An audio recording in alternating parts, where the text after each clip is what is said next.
Hola, buenos días. Espero que te encuentres bien. A continuación vamos a ver o a iniciar con el detalle de los libros de los profetas menores.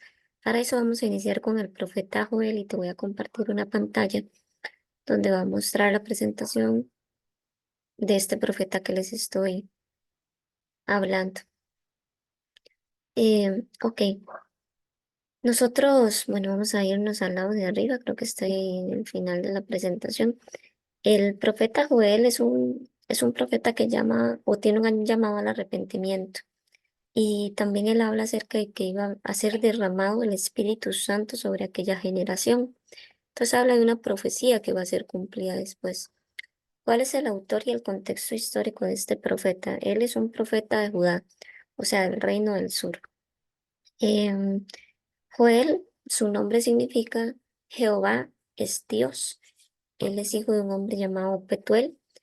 Se cree que su profecía es declarada en tiempo del rey de Joás, que está en Judá, en el sur, y que ministra directamente a la capital, en Jerusalén. En ese tiempo hay una crisis nacional, ¿verdad?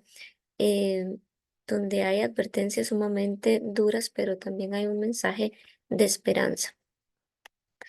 Por otra parte, él declara que va a venir un juicio de Dios, ¿verdad? Con un versículo que lo dice de esta manera: de las tinieblas y de oscuridad, día de nube y de sombra. Él también habla que va a haber una plaga y una sequía, una invasión de langostas, que significa un juicio divino de parte de Dios, donde ellas iban a traer ruina total sobre los cultivos y que los campos se iban a poner estériles. En ese momento, claramente, al impactar todo lo que son cultivos y demás, iba a haber un colapso social donde iba a haber una extrema escasez de alimentos y, y crisis económicas también, porque entonces ya no iban a poder vender, cultivar, ¿verdad? Como lo hacían. Hay una lección en este libro que es que las, las calamidades de una persona o que se tomen en un momento trae consecuencias no solo a un territorio, puede traer consecuencias a toda una nación entera. Él indica en su profecía o clama por una nación completa en tres sentidos: en humillarse, que busquemos a Dios de todo corazón, en ayuno, en lamento, que dejemos de tener esos rituales vacíos en nuestro corazón a la hora de buscarlo, que realmente rasguemos el corazón y los vestidos, ¿verdad? Que eran señal como de un arrepentimiento o de un dolor, y que también él llega y proclama una convocatoria de reunir no solo a los ancianos, a los sacerdotes, a los líderes, sino a todos para que se sumerjan delante del Señor. Él habla de una promesa de restauración. Él dice que Él va a restituir todos los años que se perdieron, que pasaron, y les va a restituir todo como la oruga, el saltón, el revoltón y la langosta. Por otra parte, Dios acá se muestra como alguien que es compasivo, que es misericordioso, que es paciente y que está dispuesto a perdonar, incluso a sanar la tierra, a devolver las cosechas que fueron perdidas, a quitar la vergüenza del pueblo y restaurar todo lo que tenga que ver con lo material. Él habla de la promesa, como le decía, del Espíritu Santo cuando dice: y después de esto voy a derramar de mi espíritu sobre toda carne. Esa es una promesa fundamental que se viene a cumplir también en el Nuevo Testamento, en el Pentecostés. Claramente aquí se habla esa unción del Pentecostés, sin distinción sobre siervos, siervas, ancianos, jóvenes. No va a haber quien lo contenga, donde van a haber señales de esa profecía, que los hijos van a profetizar, que los ancianos van a soñar sueños y los jóvenes van a tener visiones. Y claramente se ve el cumplimiento en el libro de Hechos, capítulo número 2. Y que el día de Jehová iba a venir, ¿de qué forma? Trayendo juicio a las naciones y demás. Entonces, cuando esto suceda, Dios promete juzgar con justicia a las naciones que se levantaron, disculpen el ruido, que se levantaron contra este pueblo y que desobedecieron. y que también va a traer victorias. Entonces, al final, Jehová va a defender a su pueblo. El libro cierra con una reconciliación eterna, tanto con Dios como de abundancia y una bendición definitiva, ¿verdad? En ese momento.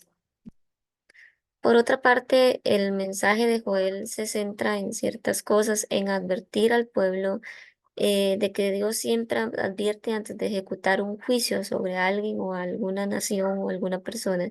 También habla de restauración, donde el arrepentimiento sí puede cambiar el juicio o el destino de una persona y que Dios puede restaurar todo, todo, aún incluso lo perdido.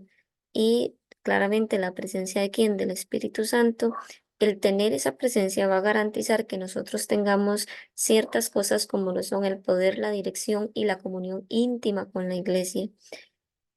¿Qué aplicaciones podríamos, vamos a adelantarnos un poquito, tener acerca de este libro para nuestra vida? Yo me puedo preguntar, ¿estoy yo escuchando las advertencias del Señor, eh, poniendo atención a las señales que Él pone delante de mí en mi caminar? ¿Estoy yo realmente teniendo un arrepentimiento real y evaluando si yo necesito algo que necesite ser convertido de corazón y no solo tratarlo con apariencia? ¿Estoy yo buscando realmente aquella intimidad donde eh, intercedo no solo por sanidad espiritual, sino por la moral, no solo mía, sino de nuestra nación? ¿Confío yo en que todo lo que se me quitó me puede ser restituido de parte de Dios y descansar plenamente en su promesa? Eh, Anhelo yo a su Espíritu Santo para que me consuele, para que me empodere, para que me llene. Em, los quiero dejar con esta cita que dice que todo aquel que invoque el nombre de Jehová, ese va a ser salvo. Entonces, este fue el estudio y esta es la biografía de lo que les estoy comentando. Voy a dejar de compartir pantalla, entonces este sería el estudio de este profeta. Bueno, seguimos con otro de los profetas de los libros menores. Voy a en ese momento compartirles pantallas a ustedes para mostrarles la otra presentación. En este caso, bueno, vamos a hablar acerca del libro del profeta Amós. El profeta Amós es llamado a la justicia, al arrepentimiento y a la adoración verdadera. Entonces él va a proclamar ser justos, realmente arrepentirnos de corazón y realmente presentar una adoración verdadera delante del Señor. Siguiendo con la presentación, ¿cuál es su autor? Claramente el mismo autor, perdón, el mismo nombre del libro. Ahora, ¿quién era Amós en aquel tiempo? Él no era un profeta porque se dedicara a ese ministerio, él realmente era un pastor. Él era un boyero también, llamado directamente por Dios para entregar un mensaje a un pueblo específico. ¿Dónde predica él? En el reino del norte, o sea, en Israel. ¿Durante qué reinados? Durante el reinado de Usías en Jeroboam, perdón, de Usías en Judá y Jeroboam II en Israel. Entonces se mueven esos dos sectores.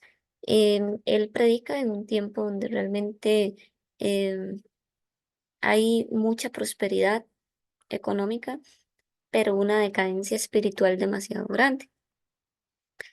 Este pastor, literalmente llamado por Dios, es para colocarlo a él en una metáfora pastoral donde él conocía muy bien su oficio, ¿verdad? Su función, pero describe al pueblo, o sea, a las ovejas que están siendo mal cuidadas, que están muy débiles, que están siendo trasquiladas con muy mal desarrollo, o sea, que la forma en cómo le cortan sus lanas está haciendo de mala forma y están deformes y sin desarrollo. Y así no deberían de estar. Entonces, él veía esa condición severa en su pueblo, en esas ovejas que estaban allí. Él habla de que hay una falsa religiosidad. Él dice, busquen lo bueno, no lo malo. Eh, y así es como Dios va a estar con cada uno de ustedes. Él habla también de una idolatría que surge en un lugar llamado Betel. Él denuncia la idolatría en ese lugar que se compara con un becerro al cual ellos adoraban. Él habla de la falsa adoración eh, y que él desea derribar esos altares. No busquéis a Betel porque Betel será desechada. ¿Por qué? Por esa razón, porque ahí se levantaron lugares de adoración a personas, ¿verdad? Perdón, a ídolos, y no a Dios. Ahora, el rugido del juicio, qué fuerte suena esto, ¿verdad? Ruge el león representa a Dios cubriendo a Judá. Dice, Jehová rugirá desde Sión, y Sión somos nosotros, es el lugar o las personas, el pueblo de Dios, y va a dar su voz desde Jerusalén. Eh, Dice que Dios, viendo todo lo que pasaba, ya no iba a permanecer en silencio porque el pecado había llegado a un límite incontenible. Él declara también juicios sobre naciones, juicios contra específicamente Siria, Filisteo, Tiro, Edom, Amok, Moab, y que había habido una crueldad sumamente grande, que iba a venir o juicio sobre sus vecinos, que son estos que le acabo de mencionar, pero también un juicio universal sobre toda la tierra y sobre las naciones con una justicia moral. Y también el pacto, ¿verdad? El pacto que Dios tenía con Israel y Judá, eh, y cómo ellos habían despreciado ese pacto divino que él había realizado debido al pecado también. Por otra parte, bueno, ¿cuál es el propósito de este libro? Es un enfoque de restauración. Él dice, obviamente, que se necesita corregir al pueblo, confrontar el pecado oculto y realmente llamar a un arrepentimiento. Y por eso es la disciplina de Dios en ese caso. Ahora, él ve que van a venir visiones de juicio, la visión de las langostas, donde iba a haber una devastación nacional a nivel económico, lo de la plomada, eh, acá no se aprecia bien la imagen, pero era como, la plomada es como un instrumento para medir una construcción, y él dice que él llegaba y medía, él veía cómo medían, perdón, y cómo Israel estaba torcido, cómo no se ajustaba al estándar de Dios. Y también había una visión de la fruta sumamente madura hasta llegar a un estado de pudrición. Y esa fruta estaba así, entonces decía que el pueblo ya estaba listo entonces para tener un juicio debido a su estado. Em, el libro Amós muestra, Amós, vete a tierra de Judá, come allá tu pan, profetiza allá y no profetices más en Betel, que era el lugar de adoración de becerros. Em, ¿Cuáles son las conclusiones acerca de este mensaje? Bueno, aquí les presento la biografía y solo quedan dos diapositivas. Em, Rechazar una religión que es vacía, aquella religión que es sin obediencia y sin un compromiso real con Dios, que donde no me cuesta nada o donde yo realmente no me comprometo, eh, hay un nivel de exigencia de justicia, como aguas, o sea que va a ser como agua que se desencadena, y una promesa de restauración, que después de corregir, Dios sí va a levantar a su pueblo. Preguntas que nos podemos realizar para finiquitar esta enseñanza de este profeta Amós. Me puedo preguntar yo, ¿está siendo mi adoración realmente genuina o es solo una apariencia? ¿Es real? ¿Puedo adorar sin música? ¿Puedo adorar solo? ¿Puedo orar en público? ¿Tengo yo áreas de idolatría que todavía están en mi corazón que debo de sacar? Eh, ¿Le permito yo a Dios que Él corrija lo que está torcido en mi vida y que me saque ese instrumento de medición? Cuando Él me advierte, yo realmente lo escucho con humildad o me pongo a cuestionar al Señor. Entonces, este fue el profeta menor que estábamos hablando. Vamos a compartir el siguiente. A continuación les voy a compartir el libro del siguiente profeta menor, que sería el libro de Abdías. Em, ok, el, el profeta Abdías nos habla de que iba a venir un juicio contra un territorio o un pueblo que había sido invasor, ¿verdad? El pueblo israelita, que eran los edomitas, que siempre lo tenían en quebranto. Em, y cómo Dios iba a vindicar ese, de forma definitiva ese pueblo, o sea, lo iba a erradicar, ¿ok? Eh, Acá tenemos cuál es el contexto. Judá antes de esto había sido invadida por Babilonia, entonces había un escenario sumamente triste, desolador. Iba a suceder una ruina y un destierro de Judá. Él hablaba también de eso, cómo iba a venir esa ruina mayormente, cómo iban a ser desterrados de su propia tierra, específicamente de Judá, cómo iba a haber un tiempo de dolor. Eh, Abdías, ¿verdad? Empieza a ejercer su ministerio apenas son sacados de Jerusalén y él ve ese dolor, ese vacío a nivel nacional. La ciudad realmente él vio esa conquista, cómo fue saqueada, cómo los muros fueron destruidos, em, cómo las personas que vivían ahí eran despojadas de sus tierras y cómo son llevados cautivos a Babilonia. Entonces él presenció todo eso. ¿Cuál era la identidad de Edom? ¿Qué los reconocía? Ellos claramente eran pueblos hermanos. Los edomitas eran descendientes de Esaú, que era uno de los hijos de Jacob. Y mientras que Israel, que eran ellos, ¿verdad? Provenían de la descendencia de Jacob, su hermano gemelo. Eran naciones que inicialmente estaban unidas por sangre, pero que siempre vivieron en un conflicto, desde que Jacob estaba en el vientre. Se ubicaban en las alturas, en regiones muy montañosas al sureste del Mar Muerto. Em, ok, ellos siempre tuvieron enemistad. Entonces, siempre hubo un resentimiento entre ellos también. Edom, un pueblo muy soberbio, su fortaleza estaba en las rocas, ¿verdad? Por decirlo de esa forma. Confiaba ciegamente en esa cobertura que ellos tenían a nivel montañoso. Eh, Esto fomenta que ellos sean orgullosos y que nadie, ¿verdad?, iba a ser capaz de derribarlos a ellos. ¿Cuál fue el pecado de Edom? La falta de hermandad entre ellos como hermanos. Ellos vieron la destrucción de Jerusalén y aún permaneció como que si no pasara nada. Y se negó a ayudar a sus hermanos. Eh, Ellos vieron la burla y cómo fueron saqueados y más bien se regocijaron en esa caída. También ellos vieron la crueldad extrema e incluso bloquearon los caminos para que ellos pudieran escapar. em, y los entregaron como esclavos. Entonces ahí se ve realmente esa indiferencia.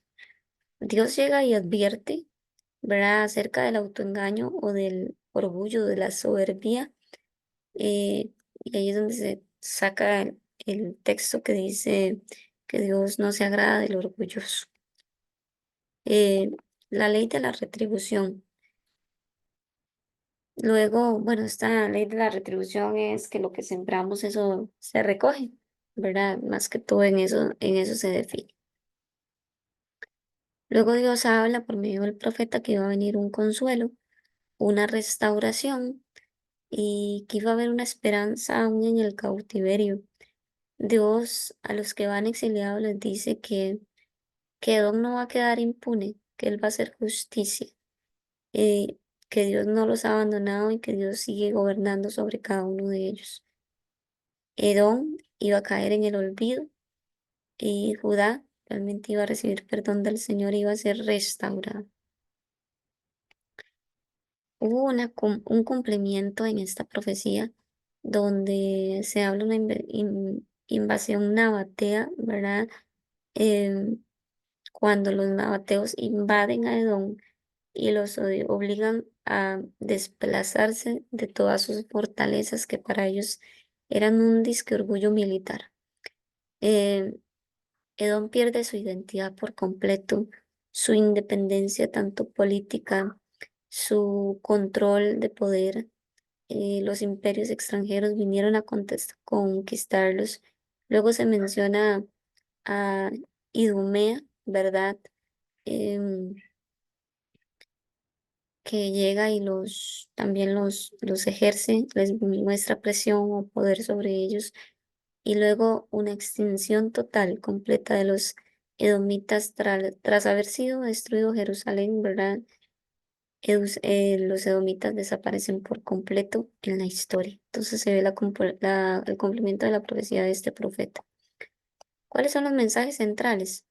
La justicia absoluta, donde se indica que Dios realmente juzga la maldad y el orgullo y que ninguna injusticia va a quedar allí, sino que Dios va a traer algo. La vindicación, o sea que todo el dolor que está oprimido, Dios lo ve y Dios va a actuar no a nuestro tiempo, sino a su tiempo, como escudo de aquel que se refugia en él. También habla del reino del Señor, de que vendrán muchos imperios y muchos reinos terrenales, pero no se comparan con el reino de Dios y con el gobierno definitivo de Dios. ¿Ok? Hagámonos unas preguntas de aprendizaje. ¿Estoy yo confiando en Dios más que en mis propios recursos o la posición que yo tenga, que al final todo fue dado de parte de Dios? Eh, Cuando alguien está pasándola mal, yo me alegro o saco provecho del carácter del prójimo. Yo estoy practicando la misericordia y la empatía con los que sufren o me hago la vista gorda, como que si las cosas no fueran conmigo, o como que si yo no tuviera una responsabilidad delante de Dios de ir donde esas personas y mostrarme. Confío en que el Señor va a hacer justicia en su tiempo o no. Esa sería la presentación de este libro. Vamos con el siguiente libro. Les voy a compartir la presentación del siguiente libro, que sería el libro de Jonás. Entonces, ok, me dice que ya se está compartiendo. En el libro de Jonás habla de cómo Dios tiene misericordia para todos y para toda nación en especial. Ok, ¿cuál es el contexto? Él habla en un tiempo donde está Jeroboam II, en el reino del norte, en Israel. Había en ese momento una época de expansión militar, seguridad territorial, un orgullo nacionalista bastante crecido, ¿verdad?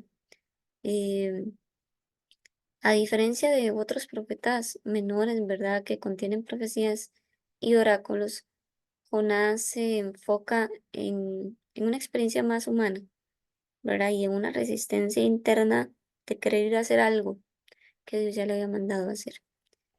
Dios lo llama a ir a la gran ciudad, o sea, a Nínive, a algo o una capital que era impotente, la capital de Asiria. Em, Ellos habían sido extremadamente crueles con su pueblo, con el pueblo de Jonás. ¿Cuál es su misión? Es ir y anunciar que iba a haber un juicio a causa de la maldad, ¿verdad? Desmedida de la metrópolis, o sea, de la ciudad que estaba en ese lugar. La desobediencia de Jonás, él no cumple su propósito, él huye a un lugar llamado Tarsis porque no desea obedecer a Dios en su mandato. Se pone en un puerto llamado Jope, compra un pasaje, aborda ese pasaje en un barco y se aleja del llamado de Dios. Luego, en el camino, hay una gran tempestad, Dios envía una gran tormenta, Los marineros empiezan a preocuparse temiendo por sus vidas, pero pero Jonás duerme. Los marineros y los que estaban allí echan suertes. ¿Qué será lo que decían ellos? ¿Qué será? ¿Por qué no sobrevino esto? Alguien está mal aquí, algo sucede y tenían una costumbre de agarrar piedras, palos o otros artículos y echaban suertes como para descartar quién había traído mal en un lugar o demás. Y le tocó a Jonás. Van y lo despiertan y le dicen que por qué él ha enojado a su Dios y debido a eso lo tiran al fondo del mar. Cuando lo lanzan al fondo del mar, hasta ahí él admite, ¿verdad? O reconoce a Dios. Declara que está huyendo de ese mandato eh, y demás. ¿Qué pasa con los que estaban en el barco? El mar se calma y realmente reconocen a aquel Dios y le dan reverencia y gratitud, ¿verdad? Ok, una perseveración divina. Jonás, claramente, ya sabemos, se lo traga un pez que había sido especialmente para él. Dios, ¿verdad?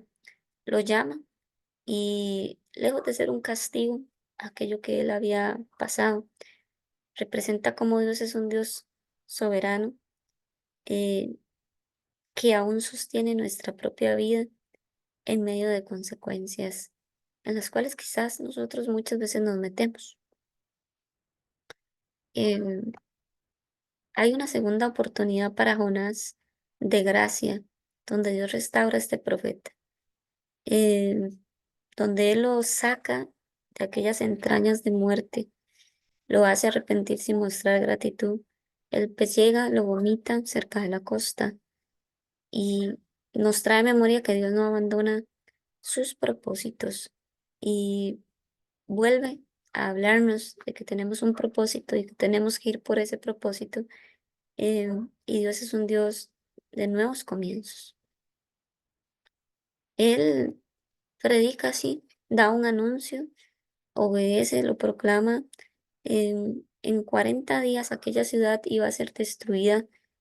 Sorprendentemente hay una reacción del pueblo, una reacción del rey, donde él convoca un ayuno de todos los que estaban allí, animales, niños, grandes. Y hay una respuesta de Dios. Dios ve un corazón humillado de esa nación y suspende destruirla. Em, ok, Dios, aquí vemos una enseñanza muy grande que es que una profecía había sido dada y no porque sea Dios un Dios mentiroso, sino que una profecía puede ser cambiada si en esa advertencia que fue dada en el inicio, el pueblo se somete, cambia y se alinea, porque la profecía era de algo malo que iba a ocurrir, pero se sometieron al corazón de Dios. Y su palabra misma dice que si hay alguien que se arrepiente, Él va a sanar su tierra, Él va a escuchar. Entonces, no es que Dios mintió, es que también está escrito en su palabra que un acto desencadena otro. Una se enoja con Dios porque le dice, ¿por qué me manda a mí a hablarle a esta gente de una profecía y usted miente? ¿Qué me van a hacer quedar en ridículo? Y Dios le enseña a él, ¿verdad? A Jonás, cómo Dios es clemente, piadoso, tardo para irarse, compasivo, eh, y que él prefería incluso perdonarlos aún a sus enemigos. ¿Cuál es la lección de una planta? Es una enredadera que crece para darle sombra, pero que luego muere por un gusano. Em, Quizás Dios le enseña, no tendré yo piedad de Nínive, donde hay personas inocentes. ¿Cuál es el mensaje misionero de Jonás? Es un mensaje donde no hay fronteras para llevar su palabra. Ellos eran enemigos de Jonás y aún ahí llegó su palabra. La salvación es para todos, para gentiles, para griegos, para judíos, em, la salvación a un corazón arrepentido, em, y la misericordia de Dios mostrada en ese momento, y cómo el deseo de Dios es de restaurar y valorar el alma de las personas. ¿Ok? Vamos a ir por acá. ¿Cuál es el resumen del libro? Jonás nos enseña de misericordia, de un Dios soberano, de un Dios paciente, que aunque nosotros intentemos escapar de nuestro propósito, ¿verdad? Dios nos va a alinear a ese propósito y que su amor procede cuando se arrepienten para que un pueblo viva. Preguntas que yo me puedo hacer acerca de esta lección para reflexionar. ¿Estoy yo huyendo de mi llamado? Em, ¿Hace mucho tiempo o no? ¿Por temores? ¿Por intereses personales que no me llevan a ningún lado? ¿Tengo yo misericordia de otros? Eh, ¿O no? ¿O más bien doy esperanza? El poder de las segundas oportunidades. Em, si Dios me da una segunda oportunidad, me estoy yo arrepintiendo. Una fe activa y global.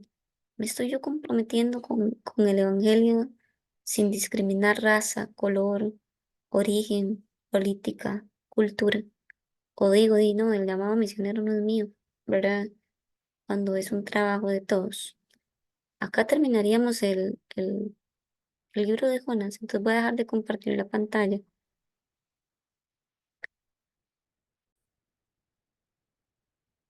Bueno, vamos a reanudar con el siguiente profeta.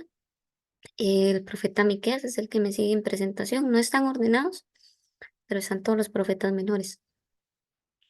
Ok, vamos a compartir la pantalla con la presentación. Es esta. Ok, ya me dice que está compartiendo la pantalla.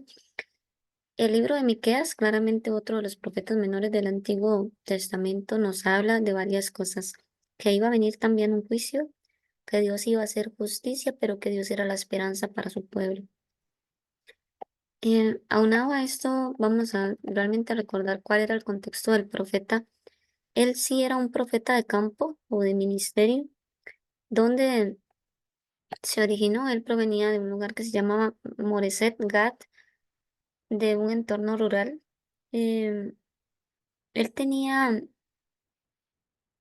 cierta especialidad, ¿verdad? Perdón, cierta sensibilidad a, al trasfondo, perdón, al abuso, ya no dije nada, hacia el abuso sistemático que los terratenientes y ricos de la ciudad ejercían sobre las clases bajas del pueblo. O sea, había una opresión de la clase social alta con la baja. Y él decía, ¿cómo puede ser que se estén tratando así? ¿Cómo puede ser que esté habiendo opresión en ese sentido? Había una época en ese momento de reyes, entonces él profetiza sobre el reinado de Jotam, de Acaz y de Ezequías. Él fue contemporáneo o compatriota, o sea, se codió en su mismo tiempo estaba el profeta Isaías. eh, y el estilo literario de él era muy enérgico, muy directo, pero también muy poético. Había una crisis en el pueblo, había injusticia social. Los ricos llegaban y codiciaban los campos de los demás, los tomaban a la fuerza, despojaban a las familias que eran vulnerables y les quitaban todo. Había una corrupción moral, tanto de los políticos como personas espirituales se movían por ganancias que no eran correctas, eran deshonestas y por la idolatría, corrompiendo en sí lo que era la verdad. También había una religión vacía. Habían sacrificios, pero sin obediencia. Y había mucha falta de ética moral. Entonces esa era la problemática general que pasaba en este pueblo. ¿Qué pide Jehová de mí? Solamente que yo haga justicia, misericordia y me humille ante Dios. Parecieran palabras fáciles, pero ¿estoy yo siendo justo? ¿Estoy yo amando con misericordia? ¿Yo realmente me estoy humillando delante del Señor? Hay una confrontación directa al liderazgo de aquel momento, al liderazgo, ¿verdad? Tanto a políticos como jueces, indicando, ¿verdad?, que el pecado de justicia, que tuercen el derecho, que oprimen y lo explotan al pueblo, y hay una consecuencia, que el juicio los va a destruir. Y a los líderes espirituales y profetas, em, aquellos profetas de aquel tiempo decían que solo iban a profetizar si recibían ganancias o alimentos. De lo contrario, decían, si ustedes no lo hacen, viene guerra. Enseñan por un precio que les era dado, engañan al pueblo y no realmente porque aman a Dios. Consecuencia, el sol se iba a ocultar sobre ellos y Dios iba a guardar silencio. Iba a venir un juicio inevitable sobre Samaria o en Israel y Jerusalén en Judá. Llega este profeta Miqueas y él dice, el pecado no va a pasar por alto porque hay mucha idolatría y se está quebrantando la ley de Dios y por ende las capitales principales iban a ser asoladas. El templo de Sión, ¿verdad?, era el orgullo del pueblo, pero iba a ser arruinado. Miqueas trabaja de la mano con una reforma del profeta Ezequías. Son impulsores del cambio. em, ¿Ok? Durante el reinado de Ezequías, sus advertencias lo que motivaban era a reformas espirituales que evitaran la caída del reino, pero de forma inmediata. ¿Cuál era la diferencia? Em, las reformas de Ezequías se centraban en aspectos políticos, de rituales, de culto, de infraestructura en el templo. Miqueas, eh, él lo que habla es que no habría una verdadera sanidad sin haber una transformación de la ética y del corazón de las personas. También él habla de que iba a haber una promesa de esperanza de algo, aquel que iba a gobernar Belén, ¿verdad? Em, acá se desprega que van a ser un Mesías en un momento dado y él iba a ser pastor y gobernante en una metrópolis, o sea, en una ciudad que era muy influyente, que se decía que era muy pequeña, está hablando de Belén de Judea. Él habla también de la futura paz de Sión.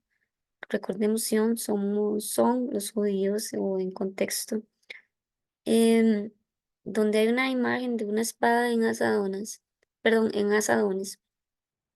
Ahí se contempla una restauración, ¿verdad?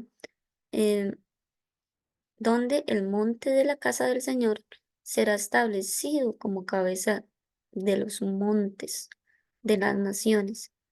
Em, las naciones ya no combatirán por medio de un combate físico y sus armas serán convertidas en herramientas de labranza o para trabajo productivo. Hay una profecía de restauración y de fidelidad de Dios, donde hay un remanente fiel, humilde, afligido, que reúne las ovejas descarriadas y que las forma para realmente un reinado fuerte. Hay una promesa de misericordia, donde hay un Dios compasivo y demás, y donde hay un pacto cumplido, donde Dios mantiene su promesa, la cual juró desde tiempos más allá a Abraham y a Jacob, mostrando aquel amor eterno que él necesita. ¿Ok? Aquí están las referencias del texto. Vamos a ver.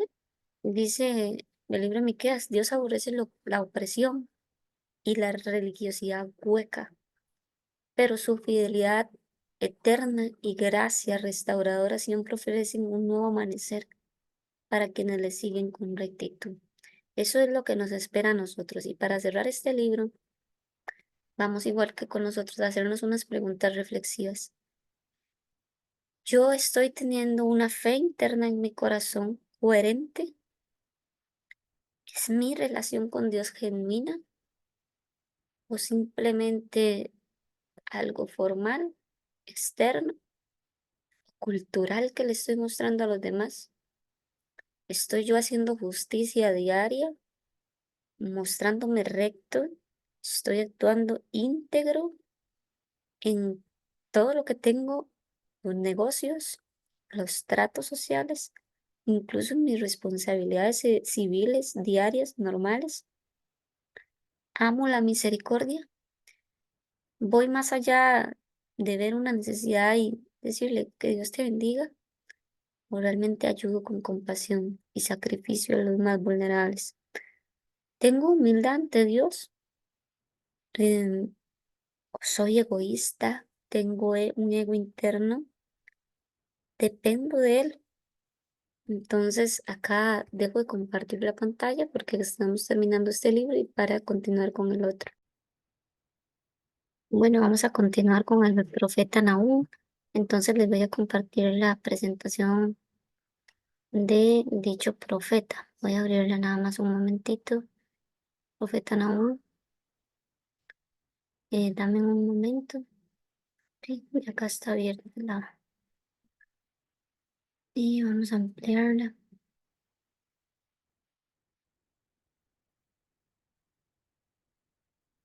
Creo que ahí es muy grande. Ahí, vamos a ver. Entonces, bueno, voy a volver a compartir pantalla. Em, Vamos a ver. Acá está la presentación del profeta Nahum, otro de los profetas menores. Él habla de que Nínive iba a caer y de que iba a venir un juicio de Dios sobre Asiria. Él habla del consuelo y de la soberanía de Dios sobre determinado lugar. Por otra parte, ¿cuál es el contexto histórico y del autor? Un juicio contra un imperio de terror que iba a pasar. Él profetiza que iba a haber la caída, ¿verdad?, de un pueblo y demás. Nahum, le llaman Nahum el Elcosita, ¿verdad? Él es de Elcos, su nombre significa consuelo o consolador, lo cual realmente contrasta con la severidad de la destrucción que él iba a profetizar. Él es un ministro y él profetiza después de la destrucción del reino del norte, o sea, de Samaria, que era su capital. Y sobre la derrota de Sennacherib ante las murallas de Jerusalén. En esa época hubieron muchas amenazas, ¿verdad? En ese mundo contemporáneo había mucha presión constante al reino de Judá em, por el avance sirio que había en ese momento. Como él describe cómo Nínive, ¿verdad? La capital de Asiria aún se encontraba en un apogeo o en un poder, pero y su profecía parecía muy poco radical en cumplirse, pero se va a ver su cumplimiento. Esta amenazante Siria, perdón, era una potencia mundial. ¿De dónde? Del Antiguo Oriente. Tenía una capacidad militar muy grande, pero era un enemigo muy cruel, que iba arrasando nación por nación, iba sacando y deportando a sus poblaciones. Eh, Destruyen Samaria, reducen a Judá a un pánico muy grande y a pagar tributos, ¿verdad?, muy pesados a la población. ¿Cuál es el propósito del mensaje? Consolar a Judá. Él trae esperanza y consuelo a aquel que era pueblo de Dios, em, recordando, ¿verdad?, que su aflicción a manos de un violento invasor asiria no iba a durar mucho tiempo, la soberanía de Dios, em, afirmar que aunque esté el monarca asirio y sus grandes ejércitos, Dios iba a gobernar el destino de todas las naciones, también que Dios es justo y demostrar que el pecado, la opresión y la soberbia iban a recibir su pago y no iban a quedar impunes delante del Señor. Él habla, profetiza acerca de la justicia y el carácter de Dios en medio de todo esto, que Dios es un Dios celoso, lento para la ira, grande en misericordia y en poder. Él habla de que la maldad iba a volver. No sé si recuerdan que Jonás le había predicado a Nínive y había habido arrepentimiento, pero, ¿verdad? En aquel momento el pueblo sí se había arrepentido, em, y mostró que había un Dios de salvación, pero en el momento en que Nahum como profeta menor llega, em, Nínive volvió a su pecado, retornó a aquella violencia, corrupción y orgullo, y demás. Entonces, regálame un momento.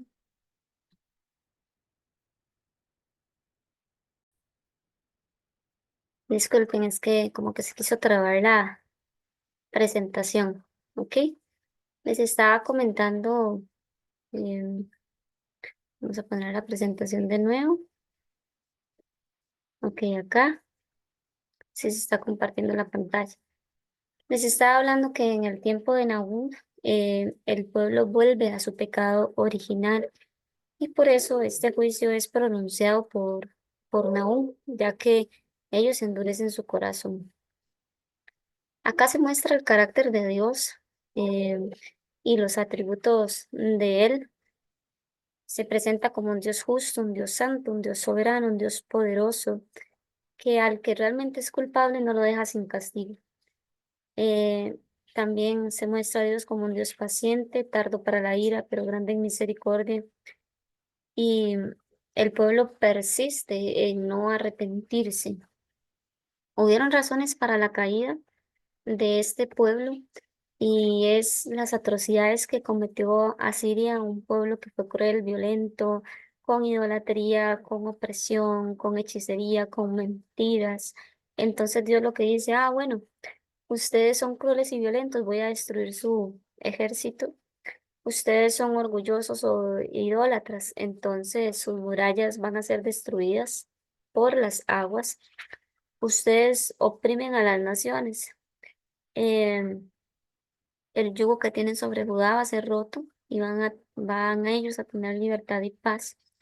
Y sobre la hechicería y las mentiras, entonces ustedes van a quedar expuestos ante el mundo como alguien vacío, desolado y sin nadie que los consuele. Hay un cumplimiento histórico en esta profecía en un hilo. Em, este profeta declara la caída de Nínive cuando el imperio asirio estaba en su mera cumbre. El asedio, ¿verdad? Que iba a haber una coalición, o sea, como le digo, un pleito, no, sino un enfrentamiento entre medos y babilonios, em, donde la capital del imperio, ¿verdad? Iba a ser invadida. Iba a haber una inundación, como profetiza Nahum en el río Tigris, llega, se desborda, eh, rompe incluso una de las murallas y abre brecha para que entren, y donde realmente ya se pronuncia su caída. Nínive es saqueada, quemada por completo y el imperio asirio desaparece. Y así es como se cumple la profecía de Nahum. Y bueno, acá al final está la referencia bibliográfica y bueno, Nahum, ¿verdad? Anuncia que Nínive iba a ser destruida, anuncia su caída. Él fue presto para consolar, para fortalecer a Judá, para recordar que Dios era justo, pero también era compasivo. Y bueno, para terminar este texto, vamos a hacernos unas preguntas prácticas. Preguntémonos en la tormenta. ¿Estoy yo teniendo confianza? Em, si Dios tiene el control del mundo entero, de los problemas, de las crisis que yo enfrento, parecen esos gigantes inderrotables en mi vida. Estoy yo teniendo fe en que Dios va a hacer justicia y que lo va a hacer en su tiempo. Estoy yo descansando en esa promesa, en que Él es nuestro refugio seguro, nuestra fortaleza en angustia. en medio del peligro, eh, tengo yo quizás cierto orgullo, autosuficiencia, que yo todo lo puedo hacer o no. Entonces así es como termina este libro. Voy a dejar de compartir la pantalla para mostrar el siguiente. Voy a compartirles la pantalla para mostrar el libro del profeta menor Habacuc. Me está indicando el sistema que ya se está compartiendo. Ok. El profeta Habacuc es un profeta que nos habla de la fe en Dios en medio de que estén sucediendo injusticias y que esté incluso habiendo juicio. ¿Cuál es su contexto? Es un diálogo íntimo, ¿verdad? A diferencia de los profetas de Israel que comunican un mensaje em, de un decreto al pueblo, Habacuc presenta una estructura diferente, es un diálogo que es honesto. Em, Hay preguntas aquí de creyentes honestos, ¿verdad? Y cómo, de un creyente honesto y cómo la respuesta de Dios es dada.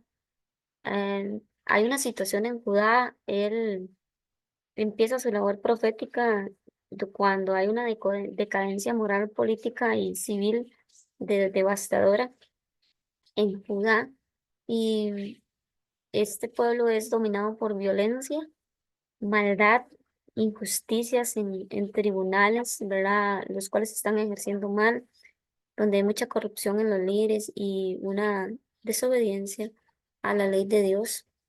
Hay una situación en Judá, como se los mencionaba, que es la violencia porque hay abuso de poder, agresión física contra el prójimo, em, la injusticia, el sistema judicial está completamente corrompido, em, incluso favoreciendo al impío en lugar del justo. Y donde hay una corrupción, em, donde la iniquidad de las instituciones y la desobediencia al sistema, a los mandamientos de Dios, rigen todo el pueblo nacional. Eh, Muchas veces nos preguntamos por qué Dios permite tanta iniquidad sin intervenir. O decimos, y es una cita bíblica, ¿hasta cuándo voy a clamar y no vas a oír? Pero no interiorizamos qué sucedió antes en todas esas generaciones. ¿Qué puerta abierta hay allí que no se ha cerrado de pecado y por el cual Dios no puede entrar a no ser de que haya una conversión real y verdadera? Em, Instrumento de juicio. Ok, la soberana respuesta de Dios, o sea, Dios realmente responde al profeta que él no se va a permanecer inactivo, sino que él está obrando, ¿verdad? Em, Se mencionan los caldeos que él levantará al imperio babilónico para disciplinar a Judá, que va a haber un poder bélico, una nación de guerreros feroces, temidos, y que hay un propósito divino. Y que la fuerza caldea, o sea, la de Babilonia, va a ser usada temporalmente como un dolor, ¿verdad? Porque ellos los van a conquistar. También hay una segunda pregunta acerca de la inquietud moral, ¿verdad? Acerca del plan celestial. Y hay una pregunta ahí de fondo.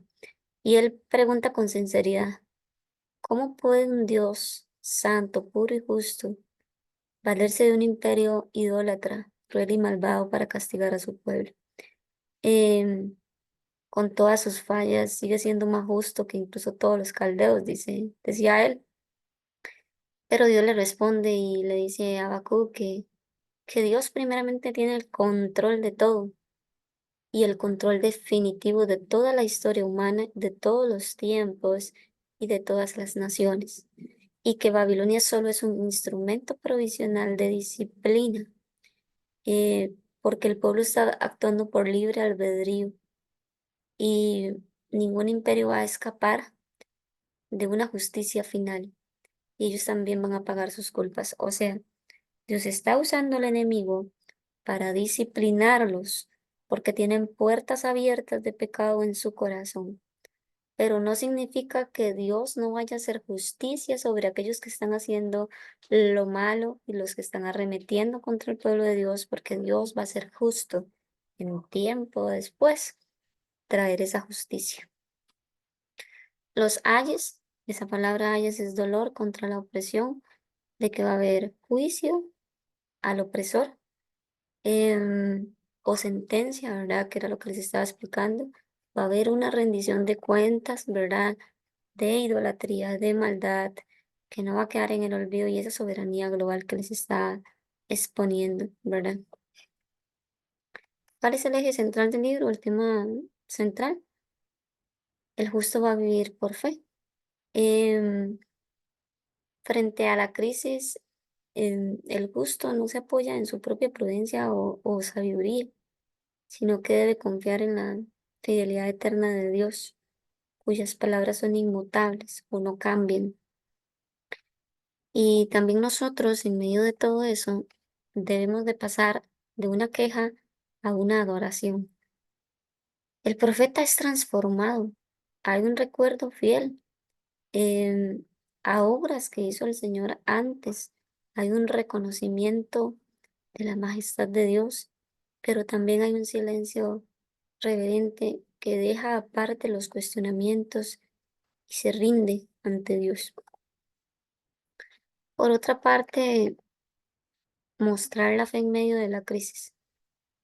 Por eso es que se dice, aunque la higuera no florezca, aunque haya un proceso, eh, aquí no se dice que no vaya a haber fruto o vides o olivos en las cosechas del campo, sino que eso va a depender de nuestra fe que agrade al Señor, no dependiendo de lo que pase terrenalmente, sino de la confianza en el carácter de quien es Dios para nuestras vidas.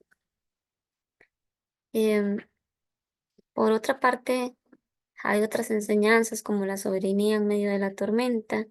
Ahí se muestra quién es Dios para nosotros, cómo Él trabaja activamente, cómo controla todo, cómo se vale de unas circunstancias complejas para el entendimiento humano y cuál es la esencia de la fe, que, que se cimienta en dificultades o en problemas, o si es realmente de una relación con Dios que trasciende lo que yo estoy pasando temporalmente, y cómo el justo puede aprender a confiar y obedecer y a regocijarse en la voluntad de Dios.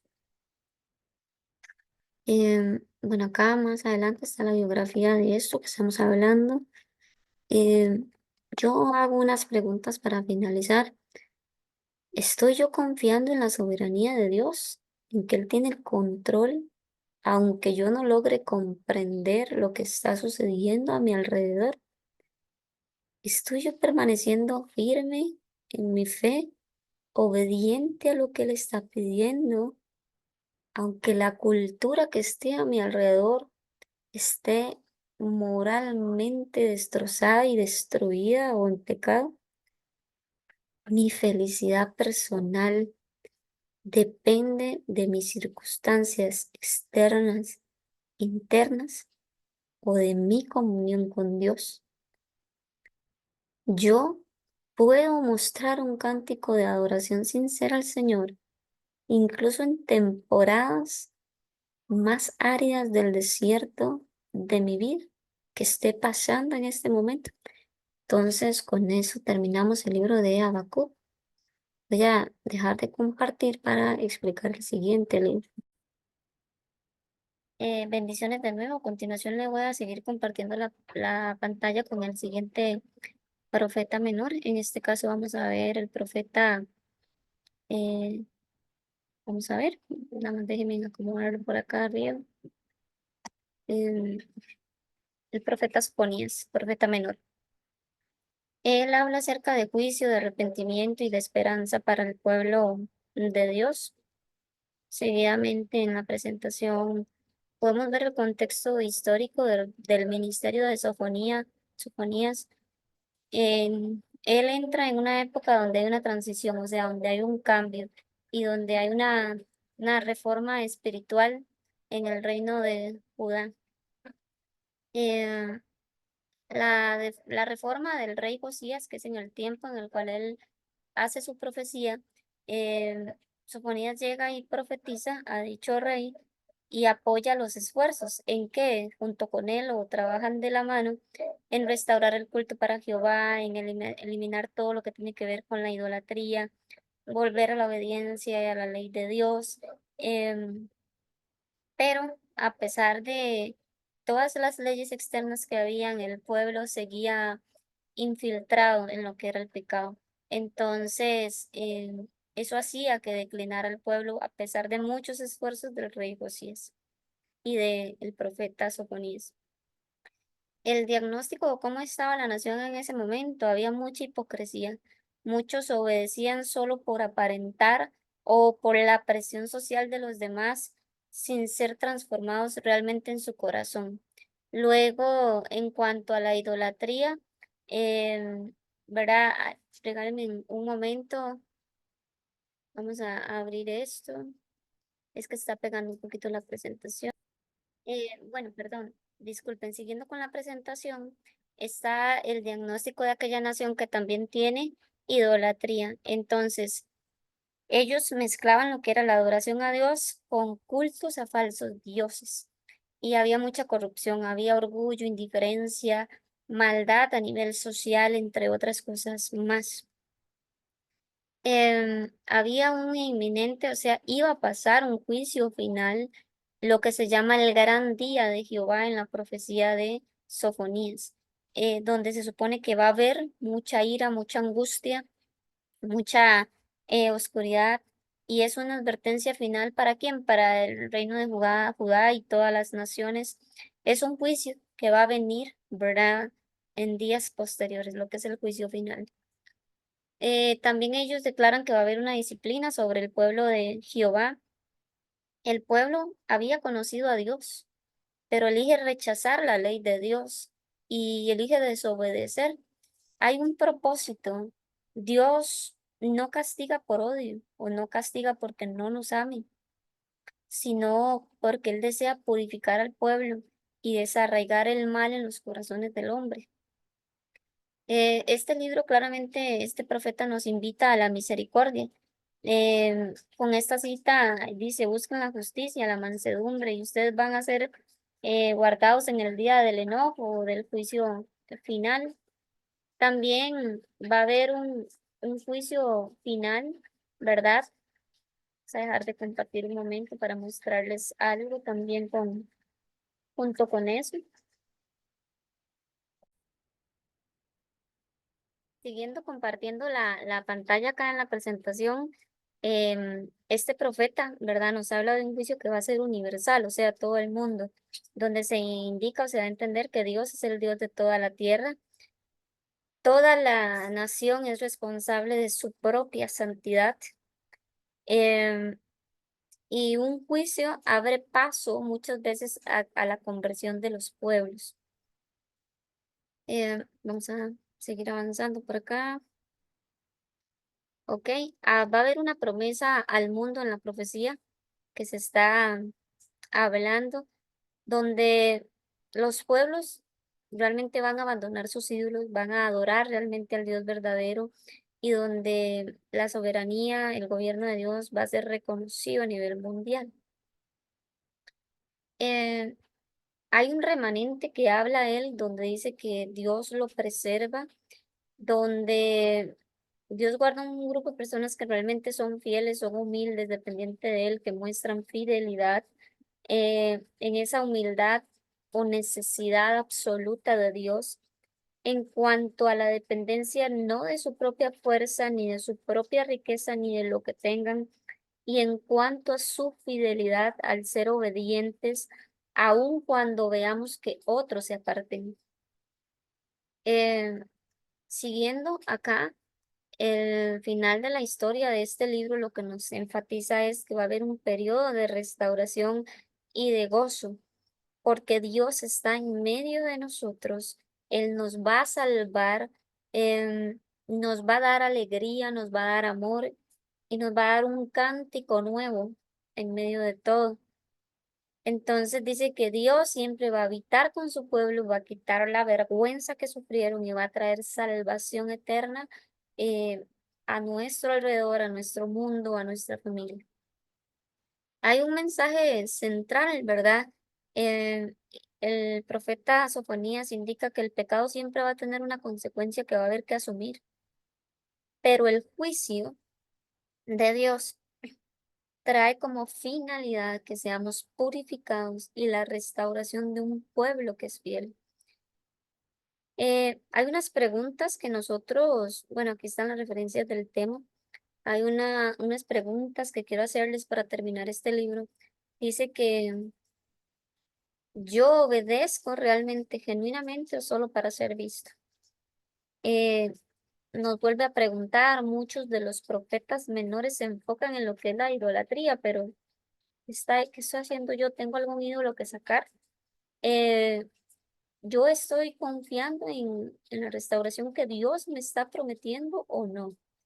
Entonces, con esta presentación acá, en este punto terminamos este libro de Sofonías y voy a mostrarles el siguiente profeta. Bueno, estábamos con el profeta Sofonías, ahora les voy a mencionar otro de los profetas. Vamos a abrir y cerrar la pantalla, permítanme un momento. El libro que sigue, vamos a compartirlo acá en la pantalla, es el libro del profeta menor, Ageo. Él está en un llamado, ¿verdad?, de reconstruir la casa de Dios, por decirlo de esa forma. ¿Cuál es el contexto histórico que se vive en ese tiempo? Bueno, ellos regresan de lo que es el exilio, de haber estado en Babilonia. Es un periodo post-exílico, ¿verdad? Em, Él regresa en el primer grupo. Recordemos que habían dos grupos que regresaron a Judá o a Jerusalén, bajo el liderazgo de un gobernador que se llamaba Zorobabel. Él empieza lo que es la reconstrucción nacional por medio de su profecía. Las tierras estaban claramente devastadas y él lo que desea por medio del Señor lograr o en su profecía, lo que le es manifiesto de Dios es restaurar la identidad a nivel nacional. Había un problema principal que es la pérdida de aquel celo que tenían los retornados debido a las dificultades y a la hostilidad que se vivía.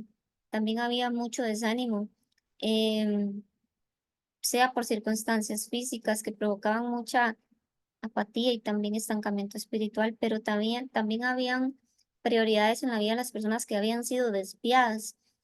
Em, Se enfocan en embellecer sus casas, mas sin embargo no el templo, el cual estaba completamente arruinado.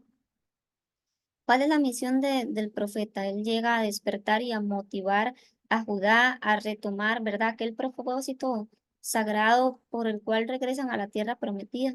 También corregir esas prioridades que ellos tienen, diciéndoles que sí está bien embellecer su casa, pero no ser indiferentes espiritualmente. Y lo que es la impulsación de la reconstrucción, ¿verdad?, del templo, eh, levantar uno con nuevos cimientos. ¿Cuál es el mensaje central? Se basa en este versículo. Así ha dicho el Señor de los ejércitos, consideren vuestros caminos, sembráis mucho, pero recogéis poco. A eso se refería, porque estaban sembrando en una cosa y en otra no.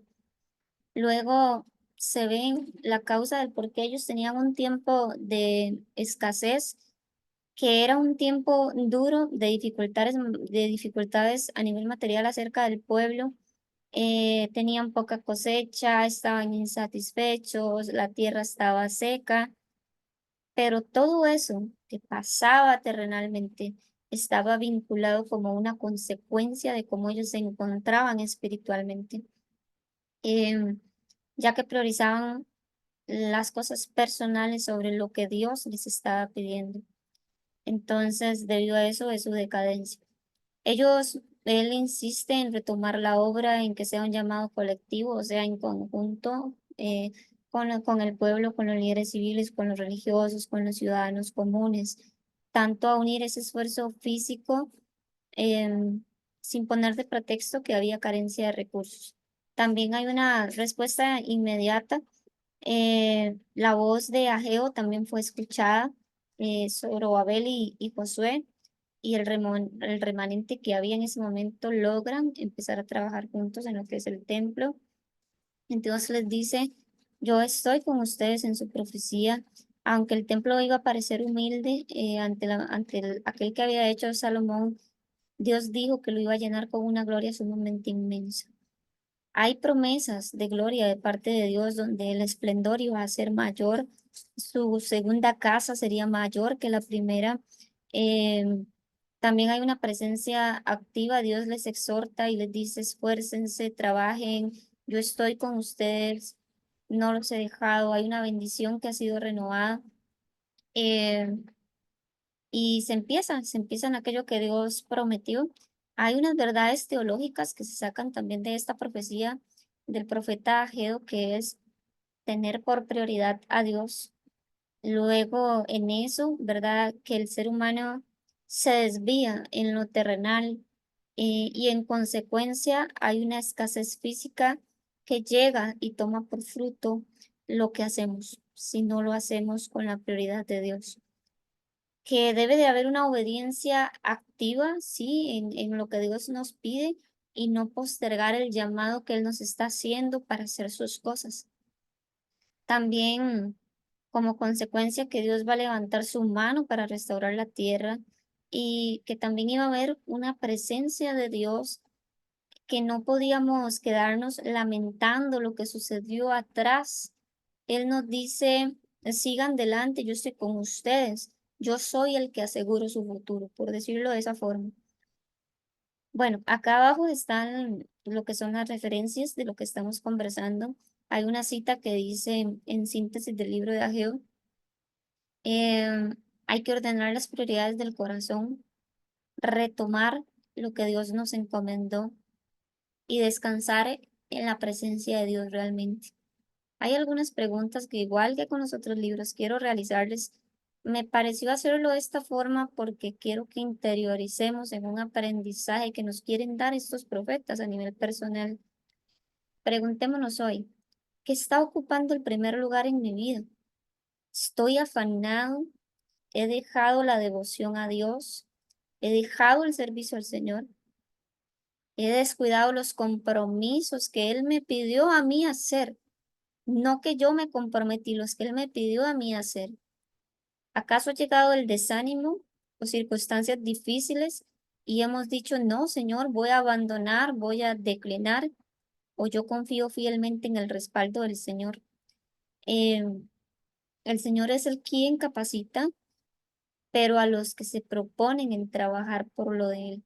Entonces, así voy a dejar de compartir pantalla para terminar con este profeta y vamos a buscar el siguiente.